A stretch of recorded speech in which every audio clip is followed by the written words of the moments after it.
Tu vois, moi, par exemple, je fonctionne beaucoup à l'intuition. Donc, si mon intuition me dit de faire quelque chose, je le fais. Ça me dit de ne pas le faire, je ne le fais pas. Point. Maintenant, l'intuition se développe aussi. C'est-à-dire que pour avoir une certaine forme d'intuition, il faut avoir une certaine expérience aussi. Parce que l'expérience développe davantage l'intuition. Donc, plus tu vas travailler, plus tu vas faire face à certaines situations difficiles que tu vas réussir à résoudre, plus tu vas te documenter et plus tu auras une intuition qui est forte et il faut la suivre. C'est important de suivre ton intuition. Et c'est important de te suivre toi-même parce que ça te permet d'assumer tes choix. Parce que si tu suis uniquement, les autres doivent t'aider à mieux affiner ce que tu veux faire. Mais ne te dis pas que tu vas juste décider en fonction des autres. Parce qu'au final, ce sera toi le responsable. Il faut que tu assumes tout. Il ne faut pas être ce genre d'entrepreneur qui accuse les gens, qui dit que c'est à cause des gens ont fait ça. Non, assume, gars. Si tu as fait quelque chose, tu assumes. C'est pour ça que tu dois aussi au maximum contrôler ce qui est contrôlable. Mais en ce qui concerne la décision, c'est plus l'intuition. Mais si tu n'as pas beaucoup d'expérience, si tu ne te documentes pas suffisamment, si tu ne rencontres pas les gens, si tu ne fais pas face à plusieurs situations différentes que tu as eu à gérer, tu auras aussi une intuition qui est faible, qui n'est pas très efficace. Tu seras quelqu'un qui vit dans l'incertitude totale parce que tu auras peur à chaque fois. Mais quand tu as déjà eu à gérer les cas, moi j'ai déjà géré tellement de situations, tellement. Donc ce qui fait que l'intuition que j'ai, elle est très forte. Ça ne veut pas dire que ça fonctionne toujours, mais au moins ça te permet de ne pas trop t'embêter dans la manière de décider. Tu as plusieurs choix, mais tu as une intuition qui te dit on fait ça et on fait. Mais sauf que quand on fait, on évalue. On voit les résultats et puis ultérieurement, même si ça ne se produit jamais de la même façon à chaque fois, mais au moins on a déjà une étude de cas qui nous permet de savoir un peu comment nous orienter par rapport à des cas similaires qui pourraient revenir après. Donc je dirais l'intuition. Oui, micro? Oui, merci beaucoup. Je tenais d'abord à vous dire que je suis très content d'être là et j'ai beaucoup de chance de vous avoir rencontré aujourd'hui. C'est vraiment un honneur pour moi. J'avais deux questions. La première, c'est comment créer son lobby si on n'a pas déjà eu à faire au préalable ce que vous avez expliqué ici avec les amis, à l'école, les amis à l'école et tout et tout. Ça, c'est la première question. La deuxième question, c'est moi, depuis que je suis petit, je n'ai jamais aimé la religion. Parce que j'avais toujours ce sentiment en moi que c'est énervant.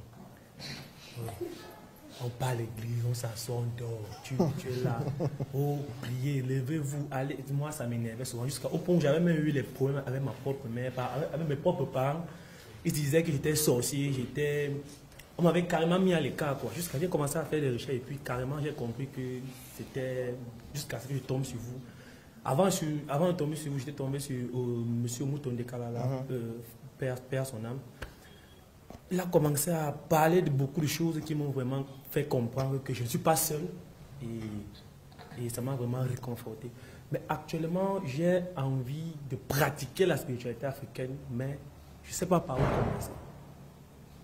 Oui, c'est ça vraiment mon réel problème. C'était ça ma deuxième question. D'accord. Comment faire? Je vais commencer par la question concernant le lobbying. C'est assez simple à faire. Déjà, le fait que tu sois là, ici, aujourd'hui, c'est déjà ça. Ça veut dire que tu es venu à la messe à la Startup Academy, tu vas rencontrer plusieurs personnes, mais ne t'arrête pas à ça.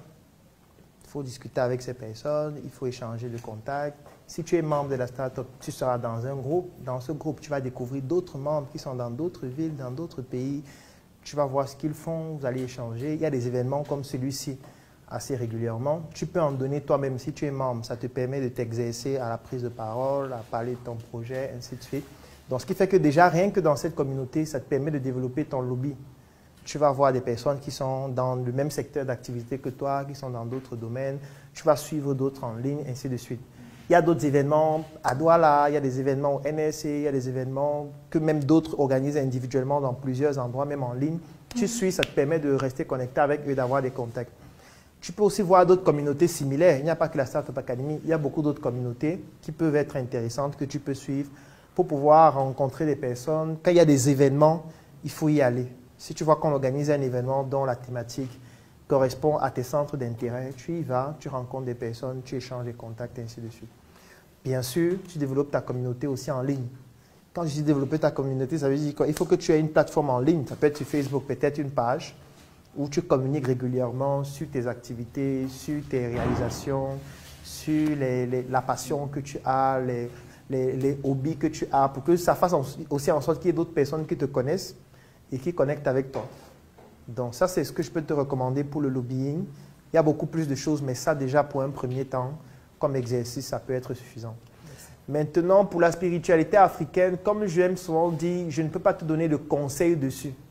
Je peux juste te donner des grandes lignes. Parce que quand on parle de spiritualité, on parle d'expérience personnelle. On ne parle pas de... Il n'y a pas de guide. Donc, je ne suis pas ton guide et il ne faudrait pas que tu en aies. Et même si tu dois en avoir, il y a des principes à respecter. J'en parle même dans le livre sur la spiritualité dans le monde des affaires. Il faut faire très attention aux guides. Parce que ça peut très vite devenir de la manipulation. Donc, c'est pour ça que c'est bien que tu puisses avoir les outils et toi-même, à travers ces outils-là, comprendre et toi-même pratiquer. Et je vais donc te donner juste quelques éléments. Quand on parle de spiritualité, ça veut dire qu'il y a toi, il y a ceux qui gravitent autour de toi, il y a la nature. Point. Il y a toi, il y a ceux qui sont autour de toi et il y a la nature. Quand je parle de toi, j'en ai déjà parlé lorsque la dame m'a posé la question tout à l'heure. Ça veut dire qu'il faut que tu fasses un voyage intérieur. Il faut que tu te connaisses toi-même. J'ai pris l'exemple sur le nom, j'ai pris l'exemple sur l'arbre généalogique, j'ai pris l'exemple sur le quartier dans lequel tu as grandi, les expériences que tu as vécues, tes connaissances. Il faut que tu essaies de connaître le maximum sur toi. Ça va te permettre de mieux connaître qui tu es, ce que tu veux faire, où tu vas, tes rêves, tes ambitions, tes failles. Et ça va te permettre de pouvoir renforcer les secteurs sur toi qui sont défaillants, soit à travers les lectures, les voyages, ainsi de suite, les rencontres. Ça, c'est la première étape. La deuxième étape, c'est ceux qui gravitent autour de toi. Quand je dis ceux qui gravitent autour de toi, tu as la famille, tu as les amis, tu as des collègues, tu as toutes ces personnes-là avec qui tu as des interactions. Donc, tu dois essayer d'analyser comment est-ce que tu interagis avec les autres. Est-ce que tu es quelqu'un d'introverti? Est-ce que tu es quelqu'un d'extraverti? Est-ce que tu es quelqu'un qui aime particulièrement échanger avec un certain type de personnes par rapport à d'autres, ainsi de suite. Ça, c'est une analyse que tu fais avec les personnes qui sont autour de toi. Et maintenant, après, il y a la nature. Quand je parle de la nature, ce sont les animaux, c'est la nature dans son sens le plus large. Et comment est-ce que tu interagis avec elle? C'est ça la spiritualité. Tu dois maintenant voir chez toi, chez ceux qui gravitent autour de toi et dans la nature, comment est-ce que tu fais pour utiliser ces différents ingrédients-là pour te renforcer, pour devenir beaucoup plus puissant dans ce que tu es en train de vouloir réaliser. Pour devenir puissant dans mon projet, qu'est-ce que je dois renforcer chez moi? Pour devenir plus puissant dans mon projet, comment est-ce que je dois renforcer mes relations avec ceux qui gravitent autour de moi? Pour devenir plus puissant dans mon projet, comment est-ce que je dois interagir avec la nature? C'est tout ça qui est la spiritualité. Okay. Donc, ce n'est pas... Je vais éviter que tu aies un guide qui te dit « Lève-toi le matin, bois l'huile rouge, machin. » Verse le champagne au sol, marche 2 fois, tu vois, c'est la comédie, tu vois. Voilà. Est-ce que je vais éviter? Maintenant, si tu veux absolument avoir un guide, dans le livre, je parle de comment est-ce qu'on fait pour choisir un guide. Parce qu'il y a trop de faux guides, en fait, qui disent être des guides spirituels, alors qu'ils ne se connaissent pas eux-mêmes. Ils sont en train de vouloir te guider dans je ne sais pas quoi.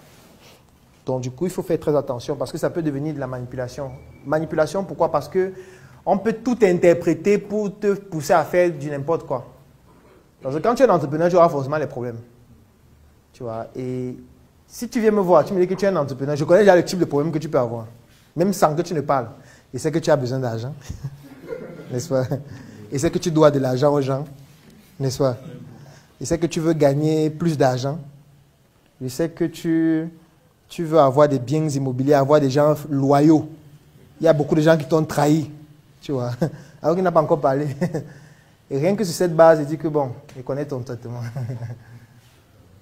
Il faut l'encens. On va allumer l'encens chaque soir à la maison. Mais pas n'importe quel type d'encens. Il y a un type d'encens là. C'est vrai que il reste, j'ai encore quelques. C'est vrai qu'il n'y a plus beaucoup et les gens achètent beaucoup ça. Oui, il y a encore un là qui est disponible. C'est 71 000. C'est efficace. Tu vas allumer ça à la maison chaque soir. Voici un fil. Tu vas attacher ça sur tous tes enfants et sur toi aussi. Tu vas toujours marcher avec ça pendant 2 mois. Ce fil est spécial parce qu'il est fait en fibre de verre. Le fil, c'est 15 300 le fil. Il te faut 9. Et puis, voilà. Tu fais ça pendant 1 mois et tu reviens pour que j'évalue si ça marche. C'est pas tu fais, tu reviens. Tu te demandes, ça se passe comment? Tu dis que bon, c'est vrai qu'il y a un petit changement quand même. Voilà, c'est ça qu'il veut éviter. Il veut éviter ça, non. Pas, tu n'as pas besoin de ça. Ok, merci beaucoup. Comme Kalala, que tu suis beaucoup, disait, la spiritualité, c'est un peu comme le fait d'aller à l'auto-école et d'apprendre à conduire. Et puis par la suite, tu prends ton véhicule, toi-même, tu te mets au volant et tu conduis. Donc tu découvres toi-même en pratiquant.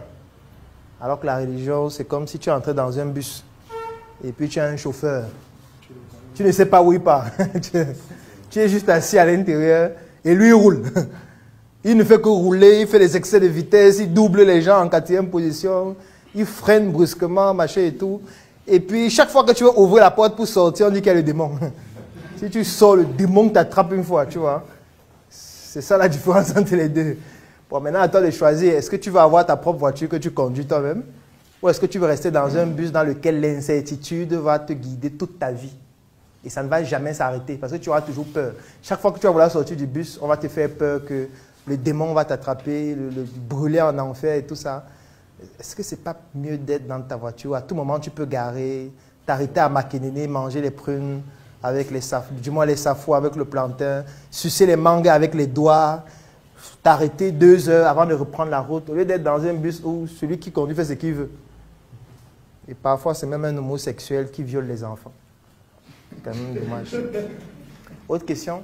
Je dis ça parce que c'est la réalité, non? Non, merci beaucoup. Si quelqu'un conteste, j'envoie le lien. Merci beaucoup. Il dit que ce n'est pas moi qui ai fait le documentaire. C'est sur France 2, Le poids du silence, YouTube. Ils ont désactivé les commentaires parce qu'ils savaient que ça devait exploser la toile.